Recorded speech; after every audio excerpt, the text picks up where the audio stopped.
A single birthday party can cost $10 million. Meanwhile, 10 million children go to bed hungry. And when conditions become unbearable, many people move.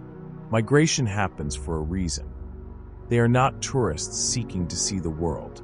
They do not sell all their belongings to become vulnerable in a foreign land. Most would much rather stay where they belong, surrounded by family, community, and home, if only the right conditions were met. How can both realities exist in a world that already produces enough food to feed everyone? Is this progress, or does it reveal something deeper about the way societies are organized? Two words often overlap, yet they are not the same. Greed is desire, the relentless pursuit of more, long after necessity has been met.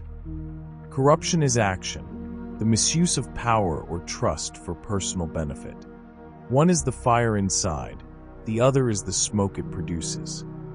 So the questions are, if greed is glorified as ambition, where do we draw the line? And when corruption becomes systemic, is it still the fault of individuals or of the system itself? Another question, when someone is born into disadvantage, is that their fault? When someone is born with a disability, what did they do wrong? Nothing. Yet from the very first breath, life is a lottery, the lottery of birth. Grants some people comfort and opportunity, and denies it to others. No one chooses their starting position. So the question is, should societies not aim to create well-paid jobs and make education and healthcare accessible to everyone? After all, who can truly be against that? Across traditions, whether secular or religious, the call to care for the disadvantaged has always been central. In Christianity, this was expressed by Jesus himself. The deeper question is, how can these values be reflected in our economic and political choices today? If chance alone decides the starting point, should societies not organize in ways that make the game fairer? This is not only a question of ethics. It is also a question of economics. The International Monetary Fund has found that inequality slows economic growth. A study covered by The New Yorker showed that redistribution does not harm economies and often strengthens them by creating stability. Why? Because when wealth concentrates at the top, much of it sits idle, or worst, it is invested in assets like land and real estate. Then, prices rise, and access becomes more difficult for ordinary households. But when ordinary households have income, it circulates. It is spent on food, housing, and education. That spending fuels demand, and demand fuels growth. The Richmond Federal Reserve reported the same. Redistribution stimulates consumption, because those with less tend to spend more of what they earn. So the real question is not if societies can afford fairness. It's, can they afford inequality? History provides reminders. Whenever inequality deepens unchecked, instability follows. The IMF found that after pandemics, unequal societies face higher risks of unrest.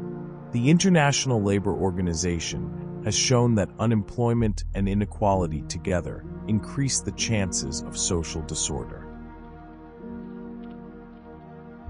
Looking back, the pattern repeats.